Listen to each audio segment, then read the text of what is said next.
ದೃಶ್ಯಗಳನ್ನು ನೋಡ್ತಾ ಇದ್ದಾಗ ಫೋಟೋಗಳನ್ನು ಭಯ ಆಗುತ್ತೆ. ಇದು ಒಬ್ಬ ಕಲಾವಿದ ಮಾಡಿರೋದಾ, ಕಲಾವಿದ ಇನ್ವಾಲ್ವ್ ಆಗಿರೋದಾ ಅಂತ. ಯಾಕೆಂದ್ರೆ ದರ್ಶನ್ನ ಬೈಬೇಕು ಅಂತ ಯಾರೂ ಬೈತಾ ಇಲ್ಲ, ಅವ್ರು ಮಾಡಿರೋ ಕೃತ್ಯಕ್ಕೆ ಬೈತಾ ಇದೀವ್ರಿ. ಆ ರೇಣುಕಾಸ್ವಾಮಿ ಫೋಟೋ ನೋಡ್ರಿ. ನಿಮ್ಮಲ್ಲೇ ಯಾರಿಗಾದ್ರೂ ಇಂಥ ಪರಿಸ್ಥಿತಿ ಬಂದಿದ್ರೆ ಏನು ಮಾಡ್ತಾ ಇದ್ರಿ?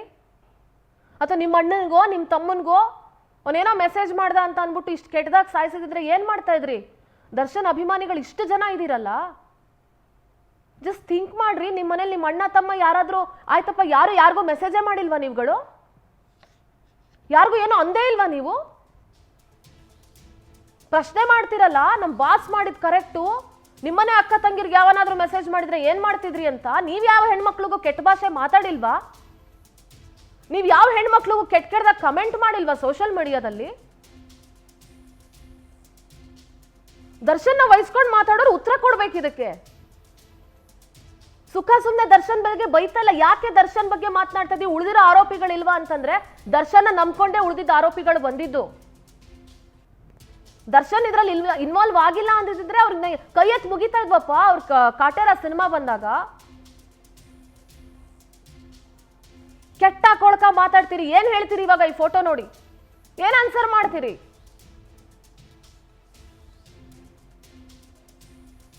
ಸಾಕಷ್ಟು ಜನ ಅನ್ಬೋದು ಸಹಾಯ ಮಾಡಿರ್ಬೋದು ದರ್ಶನ್, ನಾವು ಅದನ್ನ ತೆಗೆದು ಹಾಕ್ತಾ ಇಲ್ಲ. ತುಂಬಾ ಜನಕ್ಕೆ ಸಹಾಯ ಮಾಡಿರಬಹುದು, ಸಮಾಜದಿಂದ ತೆಗೆದುಕೊಂಡಿದ್ದಾರೆ, ಸಮಾಜಕ್ಕೆ ವಾಪಸ್ ಕೊಟ್ಟಿದ್ದಾರೆ ಅಷ್ಟೇನೆ.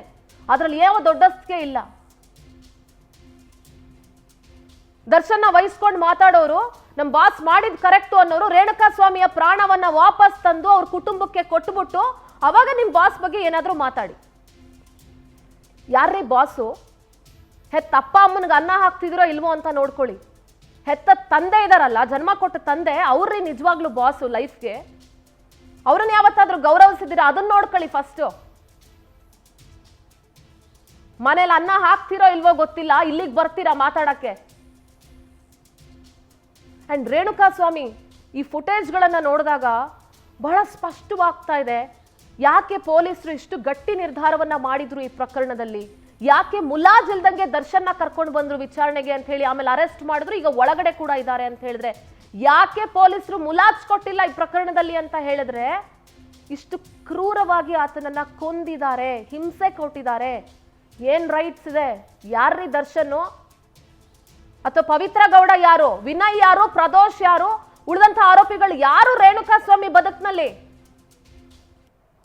ನಮ್ಮ ಪ್ರತಿನಿಧಿ ವೆಂಕಟೇಶ್ ನ್ಯೂಸ್ ಡೆಸ್ಕ್ ಇಂದ ನೇರ ಸಂಪರ್ಕದಲ್ಲಿ ಜಾಯ್ನ್ ಆಗ್ತಾ ಇದ್ದಾರೆ. ವೆಂಕಟೇಶ್, ಆ ದೃಶ್ಯಗಳನ್ನ ನೋಡಿದಾಗ ನಿಜಕ್ಕೂ ಕೂಡ ಮನಸ್ಸಿಗೆ ನೋವಾಗುತ್ತೆ, ಜೊತೆಗೆ ಆತಂಕ ಕೂಡ ಆಗುತ್ತೆ. ಅಂದ್ರೆ ಒಬ್ಬ ಸೆಲೆಬ್ರಿಟಿ ಅಂತ ನಂಬ್ಕೊಂಡು ಅಷ್ಟು ಜನ ಆರೋಪಿಗಳು ಅವ್ರ ಹಿಂದೆ ಹೋದ್ರಲ್ಲ, ಏನ್ರಿ ಇದು ರೇಣುಕಾಸ್ವಾಮಿ ಪರಿಸ್ಥಿತಿ? ಇಷ್ಟು ಅಂಗಲಾಚಿ ಬೇಡ್ಕೊಂಡ್ರು, ಇಷ್ಟು ದಿವಸದ ಅಂತೆ ಕಂತೆಗಳಿಗೆ ಈಗ ಒಂದು ಸ್ಪಷ್ಟೀಕರಣ ಸಿಗ್ತಾ ಇದೆ. ಐ ಹೋಪ್ ಸೊ ಮುಂದಿನ ದಿನಗಳಲ್ಲಿ ಮತ್ತಷ್ಟು ವಿಡಿಯೋ ಫುಟೇಜ್ ಈ ಪ್ರಕರಣಕ್ಕೆ ಸಂಬಂಧಪಟ್ಟಂತೆ ಹೊರಗಡೆ ಬರುತ್ತೆ ಅಂತ. ಸಿಂಧೂರ, ಏನು ರೇಣುಕಾಸ್ವಾಮಿ ಹತ್ಯೆ ಪ್ರಕರಣದಲ್ಲಿ ನಟ ದರ್ಶನ್ ಅವರ ಕೈವಾಡ ಇದೆ. ಸೊ ಆತ ಕ್ರೌರ್ಯವಾಗಿ ಹಲ್ಲೆಯನ್ನು ಮಾಡಿದ್ದಾರೆ ಅಂತ ಹೇಳಿದಂಥ ಸಂದರ್ಭದಲ್ಲಿ ಸಾಕಷ್ಟು ಜನ ಕೂಡ ಒಂದು ಕಮೆಂಟ್ಗಳನ್ನು ಮಾಡ್ತಾ ಇದ್ರು. ದರ್ಶನ್ ಅವರು ಹಲ್ಲೆ ಮಾಡಿರೋದನ್ನ ನೀವು ನೋಡಿದ್ದೀರಾ? ಆ ರೀತಿಯಾಗಿ ಕ್ರೌರ್ಯವ ಮೆರೆದಿದ್ದಾರಾ ಅಂತ ಹೇಳ್ತಾ ಪ್ರಶ್ನೆಗಳು ಕೂಡ ಮಾಡ್ತಾ ಇದ್ರು. ಈಗ ಅದಕ್ಕೆಲ್ಲ ಸಾಕ್ಷಿ ಎಂಬಂತೆ 2 ಫೋಟೋಗಳು ಕೂಡ ರಿವೀಲ್ ಆಗಿದೆ. ಸೊ ಮೃತದೇಹದ ಮೇಲಿದ್ದಂಥ ಗಾಯಗಳೇನಿತ್ತು, ಪೋಸ್ಟ್ ಮಾರ್ಟಮ್ ರಿಪೋರ್ಟ್ ಬಂದಂಥ ಸಂದರ್ಭದಲ್ಲೂ ಕೂಡ ಏನು ಆತನ ದೇಹದಲ್ಲಿ ಇದ್ದಂತಹ ಗಾಯಗಳಾಗಿರ್ಬೋದು, ಆ ಎಲ್ಲ ಫೋಟೋಗಳು ರಿವೀಲ್ ಆದಂಥ ಸಂದರ್ಭದಲ್ಲಿ ಸ್ವಲ್ಪ ಜನ ಸುಮ್ಮನಾಗಿದ್ರು ಇರಬಹುದು ಅಂತೇಳಿ. ಆದರೆ ಈಗ ಆ ಕೊನೆ ಕ್ಷಣದ ಫೋಟೋಗಳೇನಿದೆ ಅವೆರಡು ರಿವೀಲ್ ಆದಂಥ ಸಂದರ್ಭದಲ್ಲಿ ದರ್ಶನ್ ಗ್ಯಾಂಗ್ನ ಕ್ರೌರ್ಯದ ಮುಖ ಮತ್ತಷ್ಟು ಅನಾವರಣ ಆಗ್ತಾ ಇದೆ. ಈಗ 1000 ಪದಗಳಲ್ಲಿ ಹೇಳೋಕ್ಕಾಗದಿರೋಂತಹದ್ದನ್ನು ಒಂದು ಫೋಟೋ ಹೇಳ್ತಾ ಇದೆ ಅಂದರೆ ಇದು ನಿಜಕ್ಕೆ ಒಂದು ಸಾಕ್ಷಿ, ಜೀವಂತ ಸಾಕ್ಷಿ ಅಂತ ಹೇಳ್ಬೋದು ಇದು. ಸೊ ಯಾಕಂತ ಹೇಳಿದ್ರೆ ರೇಣುಕಾಸ್ವಾಮಿಯನ್ನು ಚಿತ್ರದುರ್ಗದಿಂದ ಕಿಡ್ನಾಪ್ ಮಾಡ್ಕೊಂಡು ಬರ್ತಾರೆ. ಕಿಡ್ನಾಪ್ ಮಾಡ್ಕೊಂಡು ಬಂದು ಪಟ್ಟಣಗೆರೆ ಶೆಡ್ನಲ್ಲಿ ಹಲ್ಲೆ ಮಾಡ್ತಾರೆ. ಮನಸ್ಸೋ ಇಚ್ಛೆ ಹಲ್ಲೆ ಮಾಡ್ತಾರೆ. ಕೇವಲ ಹಲ್ಲೆ ಮಾಡೋದಲ್ಲ, ಮನಸ್ಸೋ ಇಚ್ಛೆ ಅವರ ಮನಸ್ಸಿಗೆ ಬಂದಂಥ ರೀತಿಯಲ್ಲಿ ಹಲ್ಲೆ ಮಾಡ್ತಾರೆ. ದರ್ಶನ್ ಯಾವಾಗ ಹಲ್ಲೆ ಮಾಡೋಕ್ಕೆ ಮುಂದಾಗ್ತಾರೋ ಆ ಸಂದರ್ಭದಲ್ಲಿ ಅವರಿದ್ದಂತಹ ಸಹಚರರು ಕೂಡ ದರ್ಶನ್ಗೆ ಈ ರೀತಿಯಾದಂಥ ಕೋಪ ಇದೆ, ಆತನ ಮೇಲೆ ಹಲ್ಲೆ ಮಾಡ್ತಾ ಇದ್ದಾರೆ ಅಂದರೆ ಅವ್ರ ಮುಂದೆ ನಾವು ಕೂಡ ಬಿಲ್ಡಪ್ ತಗೊಳ್ಬೇಕು ಅಂತ ಹೇಳಿ ಅವರು ಕೂಡ ಹಲ್ಲೆ ಮಾಡ್ತಾರೆ. ಹಲ್ಲೆ ಮಾಡಿದಂಥ ಸಂದರ್ಭದಲ್ಲಿ ತೀವ್ರ ರಕ್ತಸ್ರಾವ ಆಗುತ್ತೆ. ಸೊ ಆ ಲಾರಿಯ ಪಕ್ಕದಲ್ಲಿ ಕೂತಿರುವಂಥ ಒಂದು ಫೋಟೋ ಕೂಡ ಇದೆ. ಆ ಫೋಟೋದಲ್ಲಿ ಆ ಚಾರ್ಜ್ ಶೀಟ್ನಲ್ಲಿ ಕೂಡ ಉಲ್ಲೇಖ ಮಾಡಿರುವಂಥದ್ದು ಆ ರಕ್ತ ತಲೆಗೆ ತೀವ್ರವಾದಂಥ ಒಂದು ಗಾಯವಾಗಿ ರಕ್ತಸ್ರಾವ ಆಗಿದೆ ಅಂತ ಹೇಳಿ. ಸೊ ಆತ ಕಪಾಳಕ್ಕೆ ಹೊಡೆದಂಥ ಸಂದರ್ಭದಲ್ಲಿ ಆ ತಲೆ ಕೂಡ ಲಾರಿಗೆ ಅಪ್ಪಳಿಸುತ್ತೆ. ಆ ಸಂದರ್ಭದಲ್ಲಿ ಕೂಡ ಆಗಿರುವಂಥದ್ದು ಅದೇ ಲಾರಿ ಆಗಿರುವಂಥದ್ದು, ಅಂದರೆ ಹಿಂದೆಗಡೆ ಇರುವಂಥ ಲಾರಿ ಏನಿದೆ ಆ ಲಾರಿಗೆ ಕೂಡ ತಾಕಿ ಗಾಯ ಆಗಿರುವಂಥದ್ದನ್ನು ಇಲ್ಲಿ ಗಮನಿಸಬೇಕಾಗುತ್ತೆ. ಅದೇ ಫೋಟೋ ಕೂಡ ಈಗ ರಿವೀಲ್ ಆಗಿರುವಂಥದ್ದು. ತದನಂತರ ಏನು ಆತ ನಿತ್ರಾಣಗೊಂಡು ಬಿದ್ದಂಥ ಸಂದರ್ಭದಲ್ಲಿ ಕೂಡ ಏನು ಧನರಾಜ್ ಇದ್ದಾನೆ, ಈತ ಒಂದು ಎಲೆಕ್ಟ್ರಿಕ್ ಶಾಕರ್ ಮೆಗ್ಗರನ್ನು ಬಳಸಿ ಆತನಿಗೆ ತೀವ್ರವಾದಂತಹ ಒಂದು ಹಲ್ಲೆ ಮಾಡ್ತಾನೆ ಮತ್ತು ಕರೆಂಟ್ ಶಾಕನ್ನು ಕೊಡ್ತಾನೆ. ಅದಕ್ಕೆ ಉದಾಹರಣೆಗಳಂದರೆ ದೇಹದ ಮೇಲೆ ಆಗಿದ್ದಂತಹ ಗಾಯಗಳು, ದರ್ಶನ ನಡ್ಕೊಂಡಂತಹ ರೀತಿ ನಿಜಕ್ಕೂ ಇಲ್ಲಿ ಎಲ್ಲೋ ಒಂದು ಕಡೆ ಒಬ್ಬ ಸೆಲೆಬ್ರಿಟಿ ನಟ ಈ ರೀತಿಯಾಗಿ ಸಮಾಜಕ್ಕೆ ಮಾದರಿ ಆಗ್ತಾರಾ ಅನ್ನೋಂಥದ್ದು ಕೂಡ ಇಲ್ಲಿ ಪ್ರಶ್ನೆ ಆಗ್ತಾ ಇರುವಂಥದ್ದು.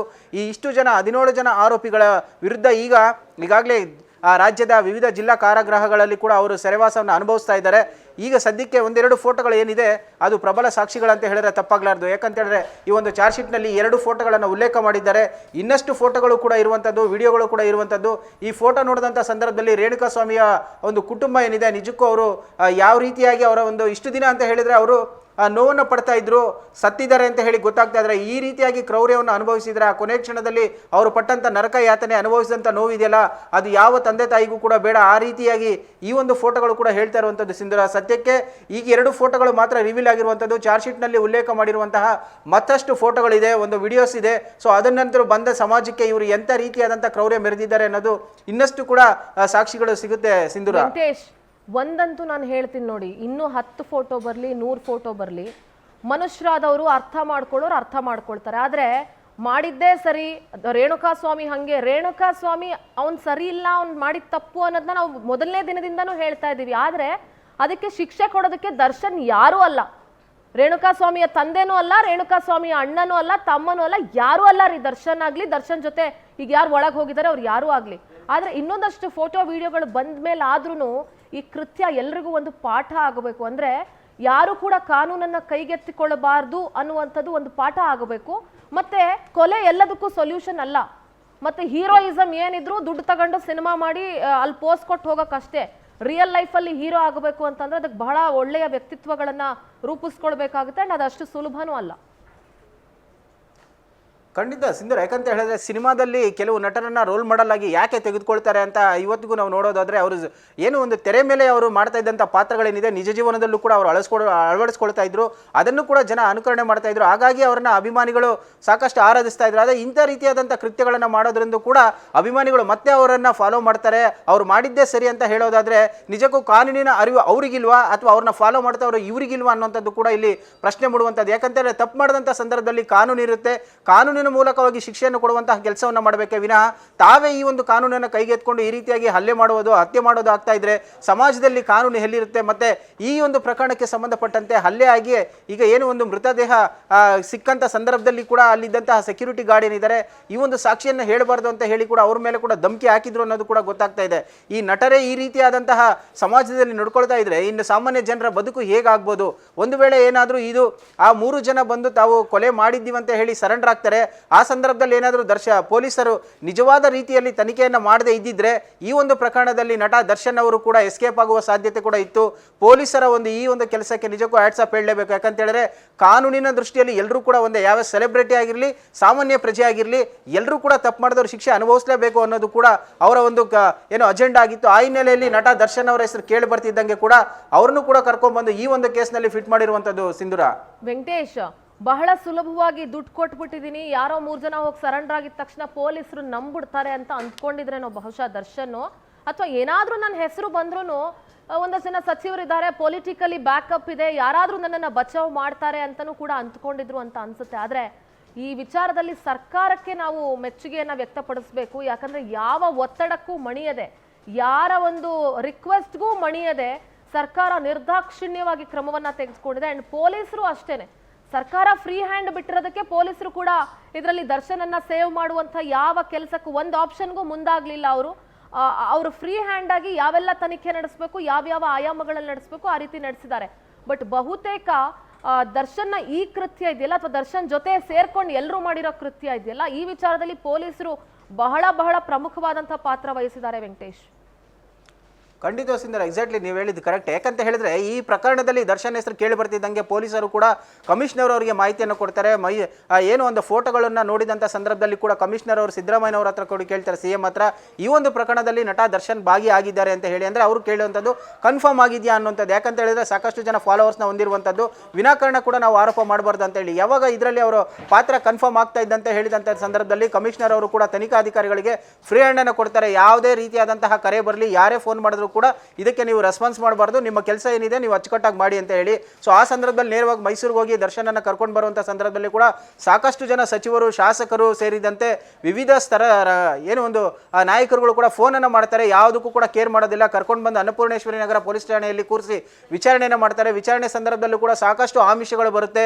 ಅವರಿಗೆ ಒಂದು ರೀತಿಯಾದಂಥ ಒತ್ತಡ ಹಾಕುವಂಥ ಕೆಲಸವನ್ನು ಮಾಡ್ತಾರೆ. ಆದರೆ CM ಅವರು ಹೇಳಿರುವಂಥ ಒಂದೇ ಮಾತು, ಈ ಪ್ರಕರಣಕ್ಕೆ ಸಂಬಂಧಪಟ್ಟಂತೆ ಯಾವೊಬ್ಬ ಶಾಸಕರಾಗಿರ್ಬೋದು, ಸಚಿವರಾಗಿರ್ಬೋದು, ನನ್ನ ಬಳಿ ಬಂದು ಮಾತುಕತೆಯನ್ನು ಆಡಬಾರ್ದು, ಈ ಪ್ರಕರಣದಲ್ಲಿ ಅವರನ್ನ ಕೈ ಬಿಡಿ ಅಂತ ಹೇಳಿ ಕೂಡ ಒತ್ತಡವನ್ನು ಹಾಕಬೇಡಿ ಅಂತೇಳಿ ಖಡಕ್ಕಾದಂಥ ಒಂದು ಸೂಚನೆಯನ್ನು ಕೊಡ್ತಾರೆ. ಆ ಹಿನ್ನೆಲೆಯಲ್ಲಿ ಎಲ್ಲೋ ಒಂದು ಕಡೆ ತೆರೆಮರೆಯಲ್ಲಿ ಮತ್ತೆ ಕಸರತ್ತನ್ನು ಮಾಡುವಂಥ ಕೆಲಸ ಮಾಡ್ತಾರೆ. ಯಾವಾಗ CM ಕಡೆಯಿಂದ ಒಂದು ಒಳ್ಳೆ ಸೂಚನೆ ಸಿಗುತ್ತೋ ಆ ಸಂದರ್ಭದಲ್ಲಿ ಪೊಲೀಸರು ಕೂಡ ಯಾವುದೇ ರೀತಿಯಾದಂಥ ಒತ್ತಡಕ್ಕೆ ಮಣಿದೆ. ಈ ಪ್ರಕರಣದಲ್ಲಿ ಈ ದುಡ್ಡಾಗಿರ್ಬೋದು, ಅಂತಸ್ತಾಗಿರ್ಬೋದು, ಅಧಿಕಾರ ಆಗಿರ್ಬೋದು ಯಾವುದು ಕೂಡ ಇಲ್ಲ, ಕಾನೂನು ಒಂದೇ ಅನ್ನೋದರ ಮೂಲಕ ಅವರು ಕೆಲಸವನ್ನು ಮಾಡ್ತಾರೆ. ಆ ಒಂದು ರಿಸಲ್ಟ್ ಇವತ್ತು ಏನು ಒಂದು 17 ಜನ ಆರೋಪಿಗಳು ಜೈಲಲ್ಲಿ ಇರುವಂಥದ್ದು, ನಟ ದರ್ಶನ್ ಸೇರಿದಂತೆ ಪವಿತ್ರ ಗೌಡ ಕೂಡ ಇವತ್ತು ಜೈಲಲ್ಲಿ ಇದ್ದಾರೆ ಅಂತ ಹೇಳಿದ್ರೆ ಪೊಲೀಸರು ಮಾಡಿದಂಥ ಕೆಲಸ, ಅದಕ್ಕೆ ಸರ್ಕಾರ ಕೊಟ್ಟಂತಹ ಒಂದು ಸಾಥ್ ಏನಿದೆ ಅದನ್ನು ಜನ ಕೂಡ ಮೆಚ್ಚುವಂಥದ್ದು. ಈ ಒಂದು ಏನೊಂದು ಸುದ್ದಿಗಳನ್ನು ಮಾಧ್ಯಮದಲ್ಲಿ ಬಿತ್ತರ ಆಗ್ತಾ ಇದ್ದಂಗೆ ಎಲ್ಲರೂ ಕೂಡ ಒಂದು ಕಡೆ ಆಶ್ಚರ್ಯವನ್ನ, ಜೊತೆಗೆ ಮಾಧ್ಯಮಗಳನ್ನು ಕೂಡ ಬ್ಲೇಮ್ ಮಾಡುವಂಥ ಕೆಲಸವನ್ನು ಮಾಡ್ತಾ ಇದ್ರು. ಅಂದರೆ ಇದುವರೆಗೂ ಕೂಡ ಯಾರು ಕೊಲೆನೇ ಮಾಡಿಲ್ವಾ, ಕೊಲೆ ಮಾಡಿರೋ ದರ್ಶನ್ ಒಬ್ರೇನಾ, ಈ ರೀತಿಯಾದಂಥ ಕಮೆಂಟ್ಗಳು ಕೂಡ ಬರ್ತಾ ಇದ್ರು. ಕೊಲೆ ಮಾಡೋದು ಸಹಜ ಅನ್ನೋ ರೀತಿಯಲ್ಲಿ ಮಾತಾಡ್ತಾ ಇದ್ರು. ಆದರೆ ತಪ್ಪು ಎಲ್ಲರೂ ಮಾಡ್ತಾರೆ, ಅದನ್ನು ತಿದ್ಕೊಳ್ಬೇಕು. ಸೊ ಅಂತಹ ಒಂದು ಈ ಪರಿಸ್ಥಿತಿಯಲ್ಲಿ ಕೂಡ ದರ್ಶನ್ ಇದ್ರು ಕೂಡ ಈ ರೀತಿ ಮುಂದುವರೆದಿರೋದು ಎಲ್ಲೋ ಒಂದು ಕಡೆ ದುರಂತ ಅಂತ ಹೇಳ್ಬೋದು ಸಿಂಧುರ. ಓಕೆ, ಥ್ಯಾಂಕ್ ಯು ವೆಂಕಟೇಶ್ ನಿಮ್ಮೆಲ್ಲ ಮಾಹಿತಿಗಾಗಿ. ನೋಡಿ, ಎಷ್ಟು ಪೊಲೀಸರಿಗೆ ಎಷ್ಟು ಸಲ ಹ್ಯಾಟ್ಸ್ ಆಫ್ ಹೇಳಿದ್ರು ಸಾಲದು. ಆ್ಯಂಡ್ ಮುಖ್ಯಮಂತ್ರಿಗಳು ಬಹಳ ಖಡಕ್ ನಿರ್ಧಾರವನ್ನು ತೆಗೆದುಕೊಂಡ್ರ ವಿಚಾರದಲ್ಲಿ. ಆ್ಯಂಡ್ ಎಂಥ ಕ್ರೌರ್ಯ ಆದ್ರೆ ಇದು. ಯಾರಾದರೂ ಅನ್ನ ತಿನ್ನೋರು ಮಾಡೋ ಕೆಲಸನ ಇದು? ಹೊಟ್ಟೆಗೆ ಅನ್ನ ತಿಂತಾ ಇದ್ರ, ಏನು ತಿಂತಾ ಇದ್ರು ಅಂತ ಕೇಳಬೇಕಷ್ಟೇನೆ. ಬೇರೆ ಭಾಷೆ ಬಳಸಕ್ಕೆ, ಒಳ್ಳೆ ಭಾಷೆ ಅಂತೂ ಬಳಸೋಕ್ಕಾಗಲ್ಲ. ಆ್ಯಂಡ್ ಇವ್ರ ಬಗ್ಗೆ ಮಾತಾಡೋಕ್ಕೂ ಅಸಹ್ಯ ಆಗುತ್ತೆ. ಆ ಸಣಕಲು ದೇಹದ ರೇಣುಕಾ ಸ್ವಾಮಿ ಮೇಲೆ ಇಷ್ಟೊಂದು ಜನ ಹಲ್ಲೆ ಮಾಡುವಂಥ ಅವಶ್ಯಕತೆ ಇತ್ತಾ? ಆಯ್ತಪ್ಪ, ಇಲ್ಲಿ ಕರ್ಸ್ಕೊಂಡ ಮೇಲಾದ್ರೂ ತಗೊಂಡೋಗಿ ನೀವು ಪೊಲೀಸ್ ಅವರಿಗೆ ಅವನನ್ನ ಹ್ಯಾಂಡ್ ಓವರ್ ಮಾಡ್ಬೋದಾಗಿತ್ತು. ನೋಡಿ, ರೇಣುಕಾ ಸ್ವಾಮಿಯ ಫೋಟೋ ತೆಗೆದಿದ್ದೆ ಆರೋಪಿ ಪವಿತ್ರ ಗೌಡ ಹಾಗೂ ದರ್ಶನ್ ನಡುವೆ ಬ್ರೋಕರ್ ಕೆಲಸ ಮಾಡ್ತಾ ಇದ್ನಲ್ಲ, ಇಲ್ಲಿದ್ದಲ್ಲಿಗೆ ಆ ಪವನ್ ತೆಗೆದಿರೋದು. ಪವನ್ ಮೊಬೈಲ್ ರಿಟ್ರೀವ್ ಮಾಡುವಂತ ಸಂದರ್ಭದಲ್ಲಿ ಕ್ರೌರ್ಯ ಬಯಲಾಗಿದೆ. ದರ್ಶನ್ ಬರೋದಕ್ಕೂ ಮುನ್ನನೇ ಈ ಡಿ ಗ್ಯಾಂಗ್ ಹಲ್ಲೆ ಮಾಡಿತ್ತು ರೇಣುಕಾ ಸ್ವಾಮಿ ಮೇಲೆ. ರೇಣುಕಾ ಸ್ವಾಮಿ ಫೋಟೋ ತೆಗೆದಿದ್ದೆ ಆರೋಪಿ ಪವನ್ ಮೊಬೈಲ್ ರಿಟ್ರೀವ್ ಸಂದರ್ಭದಲ್ಲಿ ಈ ಕ್ರೌರ್ಯ ಬಯಲಾಗಿದೆ. ಜೂನ್ 8ರ ಮಧ್ಯಾಹ್ನ 2:30ಯಿಂದ 4 ಗಂಟೆವರೆಗೂ ಹಲ್ಲೆ ಮಾಡಿದ್ದಾರೆ. 1.5 ತಾಸು ರೇಣುಕಾ ಸ್ವಾಮಿಗೆ ಹಲ್ಲೆ ಮಾಡುವಾಗ ಆರೋಪಿ ಪವನ್ ಈ ಫೋಟೋ ತೆಗೆದಿರ್ತಾನೆ. ಬೇಡ್ಕೊಳ್ತಾ ಇರುವಂತ ಫೋಟೋವನ್ನು ತೆಗೆದು ಇವನು ಪವಿತ್ರ ಗೌಡ ಮತ್ತೆ ದರ್ಶನ್ಗೆ ಕಳಿಸಿದ. ನೋಡೋಣ, ಕರ್ಕೊಂಬಂದು ಹೆಂಗೆ ಬೇಡಿಸ್ತಾ ಇದೀವಿ ಇವ್ರ ಹತ್ರ ಅಂತ. ಇಷ್ಟೊಂದು ನೀಚ್ ಮನ್ಸ. ಬೇಡ್ಕೊಳ್ತಾ ಇರುವಂತ ಫೋಟೋ ತೆಗೆದು ಕಳಿಸಿದ್ದ ಸ್ಟೋನಿ ಬ್ರೂಕ್ ರೆಸ್ಟೋರೆಂಟ್ ನಲ್ಲಿದ್ದಂಥ ನಟ ದರ್ಶನ್ಗೆ. ನೋಡಿ, ಇಷ್ಟೇ ಇದ್ರ ಇನ್ಸಿಡೆಂಟು. ರೇಣುಕಾ ಸ್ವಾಮಿಯ ಫೋಟೋವನ್ನ ಆರೋಪಿ ಪವನ್ ತೆಗಿತಾನೆ. ಪವನ್ ತೆಗೆದುಬಿಟ್ಟು ಸ್ಟೋನಿ ಬ್ರೂಕ್ ರೆಸ್ಟೋರೆಂಟ್ನಲ್ಲಿ ಪಬ್ನಲ್ಲಿ ಪಾರ್ಟಿ ಮಾಡ್ತಿದ್ದಂಥ ದರ್ಶನ್ಗೆ ಫೋಟೋ ತೆಗೆದು ಕಳಿಸ್ತಾನೆ. ನೋಡಿ ಹೇಗೆ ಬೇಡ್ಕೊಳ್ತಾ ಇದ್ದಾನೆ ಅಂತ. ಅದನ್ನ ನೋಡಿ ಅವರು ಖುಷಿ ಪಡ್ತಾರೆ. ಎಂಥ ಕೆಟ್ಟ ಮನಸ್ಥಿತಿ, ಎಂಥ ಕೊಳಕು ಮನಸ್ಥಿತಿ ಇದು. ದುಡ್ಡು, ಅಂತಸ್ತು, ಹೆಸರಿನ ಅಹಂಕಾರ. ತಲೆ ನೆಟ್ಟಿಗೆ ನಿಲ್ಲಲ್ಲ ಅಂತ ಹೇಳ್ತೀವಿ. ತಲೆಯಲ್ಲಿ ನಡೆಯೋದು ಕಾಲಲ್ಲಿ ನಡೆಯಕ್ಕೆ ಬರಲ್ಲ ಅಂತ ಹೇಳ್ತೀವಿ. ಅದರ ಪರಿಣಾಮ ಏನು ಗೊತ್ತಾ? ಇವತ್ತು ಬಳ್ಳಾರಿ ಜೈಲಲ್ಲಿರೋದು, ಉಳಿದಂಥ ಆರೋಪಿಗಳು ಬೇರೆ ಬೇರೆ ಕಡೆ ಇರೋದು. ಇನ್ನು ನೋಡೋಣ ಈ ಪ್ರಕರಣದಲ್ಲಿ ಇನ್ನೂ ಯಾವೆಲ್ಲ ಫೋಟೋ ವಿಡಿಯೋಗಳು ಬಹಿರಂಗ ಆಗುತ್ತೆ ಅಂತ ಹೇಳಿ. ಆಗ ಪರವನ್ನ ವಹಿಸ್ಕೊಂಡು ಮಾತಾಡೋರು ಏನು ಮಾತನಾಡ್ತೀರಿ? ಆ ರೇಣುಕಾ ಸ್ವಾಮಿಯ ಪರಿಸ್ಥಿತಿಯಲ್ಲಿ ನಿಮ್ಮ ಕುಟುಂಬಸ್ಥರು ಯಾರನ್ನು ಆದರೂ ನೀವು ಇಮ್ಯಾಜಿನ್ ಮಾಡಿಕೊಂಡು ಆಗ್ಲೂ ಕೂಡ ನೀವು ಸಪೋರ್ಟ್ ಮಾಡ್ತೀರಿ ಅಂತ ಹೇಳಿದ್ರೆ ಮುಂದಿನ ದಿನಗಳಲ್ಲಿ ಅದಕ್ಕೆ ಏನು ಉತ್ತರ ಕೊಡಬೇಕಾಗುತ್ತೆ. ನೋಡ್ತಾರೆ ಪವರ್ ಟಿವಿ, ಇದು ನಿಮ್ಮ ಶಕ್ತಿ.